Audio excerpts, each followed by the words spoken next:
En el siglo V antes de nuestra era, el genio estratega chino Sun Tzu nos decía: entendamos el arte de la guerra y prevaleceremos, ignorémosle y lucharemos en la oscuridad.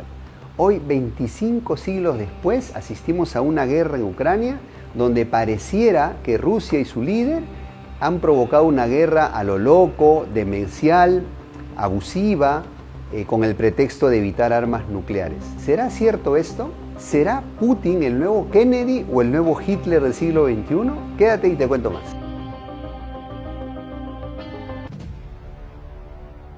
Bueno, entonces ahora pasemos a analizar cuál es la trayectoria bélica de Rusia en los últimos 30 años. Desde los años 90, la caída de la Unión Soviética, Rusia se vio envuelta en las siguientes guerras. Primero, en la Rusia de Yeltsin ocurrió la primera guerra chechena, donde los rebeldes islámicos pusieron en jaque a las fuerzas rusas, logrando vencerlas en los combates urbanos en Grozny. Fue una carnicería terrible, donde el ejército ruso tuvo que prácticamente retroceder y reconocer que no podía conquistar dicha ciudad. Realmente fue una derrota dolorosa, vergonzosa. El régimen ruso tuvo que admitir que darle demasiadas, como se dice, autonomía a dicha región, ¿no? Y que el rebelde checheno se quedara en el puesto de presidente. Posteriormente, en el año 99, cuando justo acababa de entrar Vladimir Putin, él se encarga de provocar la segunda guerra chechena, ¿no? Donde Rusia busca la revancha, sorprende, ¿no? Toma por sorpresa a los chechenos y logra una victoria contundente, aún a pesar de los costos colaterales, ¿no? Daños civiles, muchos civiles muertos. Recordemos la acción de los comandos rusos que entraron a sangre y fuego con tal de matar a los rebeldes, y no importó que murieran muchos niños y muchas mujeres y muchas personas, ¿no? Entonces ahí ya va marcando una pauta de cómo es el perfil de acción de Putin para estas crisis, ¿no? Es un tipo muy metódico, muy cerebral y de accionar muy rápido e implacable. Posteriormente, ya en los años 2000, en el año 2008 ocurre la crisis en Georgia, este país del Cáucaso con un presidente tan bocón como Zelensky, ¿no? Que andaba retando a Rusia, queriendo unirse a la OTAN, pues la historia se repetía, ¿no? Entonces Rusia tuvo que entrar y actuar, ¿no? El ejército ruso aplastó la resistencia georgiana, tomando a Abjasia y Osetia y prácticamente impidiendo que dicho país pudiera entrar a la OTAN, y desde ahí Georgia ha quedado como en un impasse, ¿no? Ahí resentida, pero sin poder hacer más nada. Luego, en el año 2014 ocurre la revolución del Euromaidán, ¿no? Recordemos esto, ¿no? Donde cae el gobierno prorruso y Rusia, en lugar de sostener o tratar de devolver al poder al prorruso, opta por asegurar Crimea, que es donde está su base militar más importante, ¿no? En Sebastopol. Entonces, no encuentra una gran resistencia ucraniana, los pilla por sorpresa prácticamente, ¿no? Celebra el referéndum y se anexiona Crimea. También alienta la proliferación de rebeldes separatistas en la zona del Donbass con apoyo ruso. Obviamente, recordemos que Ucrania es un país que tiene la mitad occidental, es muy,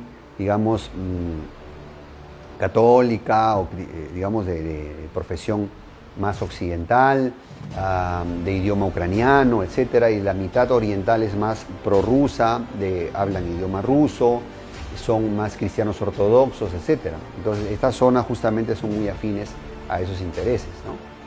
Luego, al año siguiente, Rusia decide intervenir en la crisis siria para sostener a su aliado Bashar al-Assad. Tiene éxito en ello porque el régimen sirio no cae. Rusia asegura la seguridad de su puerto principal, de su base naval principal, que se llama Tartus, en el Mediterráneo oriental, con lo cual logra mantener su zona de intereses e influencia en esa zona de Medio Oriente cercano. Y luego también en este año, en febrero de este año, interviene en la crisis en Kazajistán, recordemos, ¿no? Donde prácticamente logra sostener al régimen amigo prorruso de dicho país, ¿ok? Y en este mes de febrero de 2022 da inicio a la operación especial en Ucrania, que tiene como objetivo, obviamente, bloquear el acceso de Ucrania a la OTAN, ¿ok? Desmilitarizarla y sacar del camino al régimen pro-occidental de Zelensky. Curiosamente, Rusia se esperó haber firmado un tratado sin límites con China a inicios de febrero para iniciar su acción bélica. Y esto es porque Rusia con eso se garantiza tener las espaldas económicas cubiertas, ¿no? Recordemos que en el mundo los principales mercados de consumo son el americano, luego tienes el europeo, el chino y bueno, los países de Oriente, básicamente, ¿no? La verdad, África y Latinoamérica somos muy pequeños en tamaño de consumo. Entonces, de esa manera Rusia se asegura un bloqueo comercial, logístico y financiero, ¿no? Lo evita, digamos, ¿no? Asegura que no pueda tener éxito y de esa manera puede tener los recursos para proseguir con su acción bélica. Luego les falló el cálculo en Ucrania. Ellos venían, obviamente, de la primera crisis ucraniana en 2014, sacaron dos conclusiones. La primera, Occidente me va a responder con sanciones. Se han tomado 8 años para prepararse para esas sanciones, ¿ok? Han tenido esos 8 años para hacerlo. Mientras, en lo militar, producto de sus victorias ya mencionadas, concluyeron que la resistencia ucraniana iba a ser menor de la que han encontrado, es la verdad, ¿no? Pensaron que iba a ser un paseo militar, era patear la puerta y que se cayera todo el edificio y no ha sido así, ¿no? No ha sido así porque Ucrania también, recordemos, ha tenido esos mismos 8 años para prepararse, ¿no? Y ha recibido una serie de apoyo occidental de por medio. Así que las cosas se han complicado, Rusia ha pasado a otra etapa en su estrategia, a pesar que ha ganado mucho territorio, y eso también es un hecho innegable, creo que por muy pro-occidentales que son algunos canales no pueden negarlo, ¿no? Ha ocupado sobre todo el litoral del Mar Negro de Ucrania. A la fecha de este video, 19 de marzo de 2022, es inminente la caída de Mariupol y están muy cerca de Odessa. Y han empezado a usar, aparte de los misiles clásicos, los misiles hipersónicos. El Kinzhal ya fue empleado con éxito y eso nos habla de un cambio en la estrategia rusa, ¿no? Que obviamente va a usar todo lo que tenga a la mano, ¿no? Y nos hace recordar un poco a Israel en la guerra de Yom Kippur. Recordemos que Israel fue rodeada por sus enemigos, sorprendida en plena celebración del Yom Kippur, pero Golda Meir sabía que si la crisis aumentaba, ¿no? No iba a dudar en usar sus armas nucleares. De hecho, Rusia tiene muy claro eso. Putin ya puso en alerta sus armas nucleares, de alguna manera advirtiendo a Occidente que no se meta, ¿no? Que no se meta en el conflicto directamente, y que es muy altamente probable que si las cosas no van bien, a lo que sigue a este misil hipersónico o estos misiles de este tipo va a ser el uso de bombas nucleares tácticas, que es posible que se usen, ¿no? Bombas nucleares pequeñas para poder barrer la resistencia ucraniana en determinados puntos estratégicos. Entonces, seamos muy claros, la fuerza rusa en medios, en recursos militares es muy amplia, difícilmente va a ser contrarrestada por muy buena voluntad que tengan los ucranianos.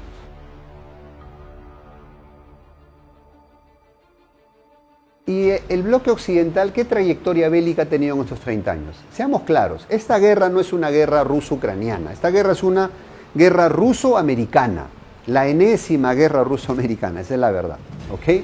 Porque, valgan verdades, Ucrania solo es un instrumento de Estados Unidos para hacerle la guerra a Rusia. Así como Corea, las Coreas fueron el instrumento para que Estados Unidos tuviera una guerra con China en los 50s, ¿ok? O Vietnam fuera un instrumento soviético para hacerle la guerra a Estados Unidos, o Afganistán en los 80 fuera el instrumento americano para hacerle la guerra a Estados Unidos, o luego el propio Afganistán fuera el instrumento, ¿no? de los rusos y chinos para que le vuelvan a hacer la guerra esta vez a Estados Unidos, o luego lo fuera Irak, o lo fueran otros países. Esa es la verdad, siempre somos peones, tontos útiles de los intereses extranjeros, ¿no? Como lo decía en mi video anterior. Pues esta vez Ucrania lo es verdad, es verdad. Ucrania no tiene los medios, los recursos ni nada para enfrentarse a una gran potencia, ¿no? Es un suicidio lo que está haciendo, ¿no? Pero ahora analicemos por qué. Obviamente estas son guerras de desgaste, donde sea Rusia, sea China o sea Estados Unidos buscan debilitar al enemigo, esa es la verdad. Por eso es que China es más inteligente, no se compra pleito, ¿no? Está como guardando fuerzas, ¿no? Cuando sea lo suficientemente poderosa, ahí veremos otra cara de China, ¿no? Pero en este caso, Estados Unidos sabía que si expandía las fronteras de la OTAN hacia las fronteras rusas, iba a haber una reacción rusa. O sea, no nos hagamos tontos, ¿no? Así como fue la misma reacción americana en los 60. Por lo mismo, ¿no? Nikita Khrushchev pone misiles en Cuba, Estados Unidos reacciona, como reaccionó, todos sabemos la historia de Kennedy y los misiles, ¿no? Bloqueo naval, el botón sobre, ¿no? La mano sobre el botón nuclear, ¿no? Con la amenaza de que si no te quitas de aquí, acá nos fregamos todos. Esa es la verdad, y así está reaccionando igual Rusia. O sea, eso no era ninguna sorpresa, querido amigo, no nos hagamos tontos, ¿no? Entonces, pero la pregunta es, ¿qué estaba buscando Estados Unidos con esto? Estados Unidos sabía que si ayudaba a desatar una guerra entre Rusia y Ucrania, Rusia se iba a pelear con su cliente. ¿Quién es su cliente? Europa Occidental. Es quien le compra su gas. Es decir, lo que busca Estados Unidos es arruinar económicamente a Rusia a través de que se pelee con su cliente europeo. Y lo ha conseguido de momento, ¿no? Porque prácticamente hasta Alemania, que era su principal cliente y aliado de Rusia, ya marcó distancia. ¿Cierto? Entonces, Estados Unidos está logrando captar a un cliente importante para sus negocios de gas, el gas de fracking, ¿no? Todo esto, y su negocio de armas, obvio, ¿no? Pero lo mismo le ha hecho Rusia a Estados Unidos también a lo largo de los años, así que ninguno es santo, ¿no?, de nuestra devoción, y acá no hay bueno ni malo, ¿no? Son potencias peleando entre ellas. Entonces, eso es lo importante entender. ¿Qué más hizo Estados Unidos en sus guerras, no? Bueno, acuérdense la guerra de Libia, ¿no?, donde se pasó por encima cualquier tema de legalidad o todo, ¿no? Digamos, las guerras, pues el apoyo a Arabia Saudita en Yemen, ¿no? Las dos invasiones a Irak, digamos, son guerras largas, ¿no? Estados Unidos ha estado más de 20 años en estas guerras, ¿no? Y a veces yo no entiendo a mis colegas que a veces deliberadamente hablan exagerando, porque dicen, que como Rusia no ha conquistado en unas pocas semanas toda Ucrania, entonces está debilitada, se va a caer. Mentira. Estados Unidos ha demorado 20 años y nunca terminó de conquistar Afganistán ni Irak, ¿no? El año pasado, en 2021, salió vergonzosamente de Afganistán, recordemos, ¿no? Porque la determinación de los pueblos es imposible de aplacar. Cuando un pueblo está decidido a no ser conquistado, dominado, no hay ejército invencible que lo domine. Recordemos, los británicos, ¿no? La Britania nunca pudo ser conquistada por Roma, igual que la Germania. España nunca pudo ser sometida por Napoleón, ¿no? Vietnam no pudo ser sometida por Estados Unidos, Afganistán no pudo ser sometido por los soviéticos, ¿no? Afganistán ahora tampoco ha podido ser sometida por los americanos, Irak tampoco ha podido ser sometida por los americanos. Entonces, entendemos el punto, ¿no? Un país determinado, unido, jamás es inconquistable. La pregunta es si el pueblo ucraniano tendrá esa misma determinación, ¿no? Eso es lo que todavía el tiempo nos dirá si es así o no. Por esa razón, Rusia se está cuidando mucho de no abusar de su fuerza. Porque si empiezan las matanzas indiscriminadas y el abuso de la fuerza, obviamente eso puede galvanizar la resistencia ucraniana, ¿no? Si tú eres un ucraniano y estás viendo pues que el vecino poderoso te está abusando de su poder, lo único que te queda es pelear a sangre y muerte, ¿no? A sangre y fuego. Entonces, eso es lo que falta ver, por eso Rusia está creando corredores humanitarios, está tratando, ¿no? Está tratando de no parecer abusivo, porque eso siempre galvaniza una resistencia y hace más difícil de conquistar un territorio, ¿no? Entonces, bueno, eso es un poco el panorama occidental, ¿no? Un Estados Unidos que lleva la batuta de la OTAN y que obviamente vamos a ver a continuación cómo puede acabar todo esto.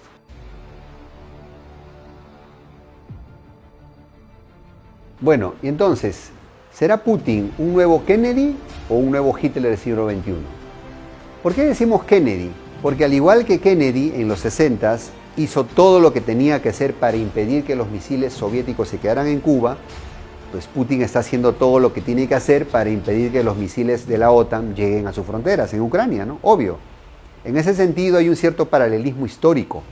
Están reaccionando con el mismo belicismo, con la misma fuerza para impedir que el enemigo llegue a tu puerta. Obvio, cualquiera lo hace. Recordemos que en ambos casos se está buscando una especie de zona de influencia libre de presencia del enemigo. Esto siempre, cualquier potencia lo va a hacer, lo va a buscar. Un nuevo Hitler en cierto sentido. Recordemos que Putin es un nostálgico de la Unión Soviética. De hecho, ya lo expresó de alguna manera, ¿no? Pero a diferencia de Hitler, en Hitler había un componente ideológico. Recordemos que en su libro Mein Kampf él hablaba del Lebensraum, la necesidad de un espacio vital del crecimiento territorial para Alemania. En el caso de Putin no es así, no hay un componente ideológico como tal. Explícito por lo menos no una política expansionista per se, no lo hay. Hay un nacionalismo fuerte, sí, por supuesto, ¿no? que él está tratando de crear una zona buffer, una zona de colchón entre la OTAN y Rusia, por una cuestión pues de seguridad, de prestigio militar y lo que fuese, ¿no? Eso ya existe, acordémonos que las Coreas son una especie de estados buffer, colchón, entre China y Occidente representado por Japón y las bases americanas. Sí existe, así se estila, ¿ok? Entonces, en cierto sentido, en el sentido de que Rusia quiere crear esa especie de zona de seguridad, sí se parece. Pero en el sentido ideológico, expansionista, querer conquistar media Europa, vamos, no exageremos tampoco, ¿no? No es así, no sería tan fácil tampoco, ¿no? En el caso de Hitler, digamos que sorprendió al mundo en su momento, ¿no? Rusia como que está más anunciado, está más difícil que eso ocurra, ¿no? Además, en la época de Hitler no había la OTAN, ¿no? Así que eso hace mucha diferencia, ¿vale? Bueno, ¿quién va a decidir el fiel de esta balanza? ¿Cómo acaba esta historia? A continuación.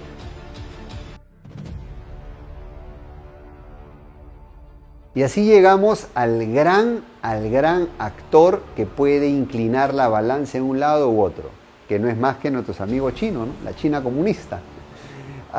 China aprendió dolorosamente el año 2018-2019 con el gobierno de Trump que Estados Unidos no le iba a dar la estafeta del poder de manera pacífica y por las buenas. Jamás. Eso no va a ocurrir. Como lo hizo, por ejemplo, la Gran Bretaña con Estados Unidos, ¿no? La estafeta de potencia mundial. Hasta por una razón racial. El único caso anterior de superpotencia no occidental blanca, pues fue el Imperio Mogol que cayó y se dividió por pues, divisiones internas. Luego el último intento similar fue el Imperio Japonés, que ya sabemos cómo acabó, ¿no? Con 2 bombas nucleares. China es el nuevo caso posible de superpotencia no occidental, lo cual ya China entendió que Estados Unidos jamás va a ser su amigo, aliado o le va a permitir el pase. Están destinados a enfrentarse. Entonces China no puede ser tan ingenua o tonta de permitir que su aliado ruso caiga, porque sabe que si Rusia cayera, la siguiente en la lista es China, van a ir por China. Entonces ahí tienes una respuesta concreta. No en vano firmaron su alianza sin límites a inicio de febrero. Y China ahorita, ¿por qué no da un apoyo explícito a Rusia? Porque no quiere perder su cliente. ¿Quién es su cliente? Europa. No puede ser tan evidente su apoyo, es obvio, ¿no? Tiene que cuidar su cliente. Si no, ¿a dónde van a ir las exportaciones chinas? África y Latinoamérica no representan una gran línea de consumo, ¿no? Entonces tiene que ser muy sutil, muy pragmático China. Ha mandado ayuda humanitaria a Ucrania, que también es un socio comercial muy importante para China, pero tampoco ha condenado a Rusia ni se ha sumado al bloqueo. Es decir, Biden está como Napoleón en pleno, digamos, bloqueo continental, ¿no? Cuando quisieron impedir que Europa entera comerciara con la Gran Bretaña, ¿no? Napoleón pensó que así le iba a arruinar y pues nunca eso se cumplió, ¿no? Portugal comerciaba con Gran Bretaña, Rusia misma comerciaba con Gran Bretaña y no funcionó. Los bloqueos continentales no funcionan, ¿no? Eso deberían tomar nota los americanos y este bloqueo no va a funcionar, ¿no? Hay una serie de países, no solo China, ¿no? La India, es un socio militar de Rusia, Irán, algunos países de Asia, del Asia Central, el propio Brasil, curiosamente, ¿no? Sorprendiendo a todos, Brasil no se ha sumado al bloqueo por intereses económicos, ¿no? Nadie quiere, la verdad, o un predominio occidental a rajatabla porque se ha hecho un abuso del tema de las sanciones, esa es la verdad, ¿no? Se ha generado toda una antipatía, ¿no? Y mucha gente pues está con eso, ¿no? Claro está que tampoco nos iría mejor en un mundo dominado por los chinos, también seamos claros. Así que en Latinoamérica tenemos que aprender a ser mucho más racionales y neutros, ¿no? Más que emotivos, pasionales, ¿ok? Es importante.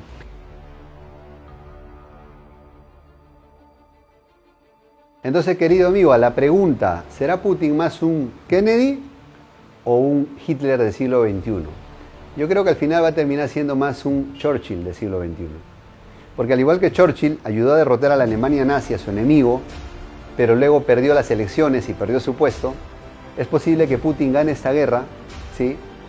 Pero pierda tanta popularidad por los efectos negativos de la guerra, de la economía, al final vea que los frutos de esta victoria se los llevan los chinos y no los rusos, que deje su puesto próximamente. Solo el tiempo lo dirá, ¿no? Nadie tiene bola de cristal en todo esto, es mi humilde opinión. Pero, como digo, la gran pregunta ahora que queda para ti, ¿quién será la próxima Ucrania? Porque Ucrania solamente ha sido el patio de enfrentamiento de estos tres colosos.